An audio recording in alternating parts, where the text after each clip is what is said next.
Hi, this is Kori from Product Development, here to tell you all about our new Just a Tint 3-in-1 Skin Conditioner sample packs and how to choose your color. If you're confused about which shade to get, there's a couple of things that you can do. We have a virtual try-on option on our website where you literally can go through, pick your shade, and see it on your face. And if that doesn't work, if you really want to have it in hand, you can order 2 of these for free and just pay for shipping and handling, which is $2.99, and that will help you pick your shade. So let's do that. If I was trying to pick between my shades, I would pick probably one that I think would be my complexion, which would be Honey Dip, and maybe one lighter. So I'm going to use Caramel Delight to show you how you would just match your shade. What I would do is take the sample pack of Honey Dip, just open it, squeeze a little out, just a little. It's enough for probably maybe 1 to 2 full applications,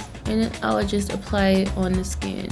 And I would do the same with Caramel Delight. I like to do it on my lower chin because you can kind of see how it plays into your neck and your face. So this is really a lot. This is the Honey Dip side. It's enough for like my whole side of my face. And it is a tinted moisturizer, so you really just want to blend it in. See, it just blends right in. Now this is the Caramel Delight. Now you see, as I'm blending, it's still, I can still see it. No matter how much I blend, I can still see that that's a little bit lighter than the rest of my face. Because of that, I would definitely go with the Honey Dip side over the Caramel Delight side. Okay, so that's my match.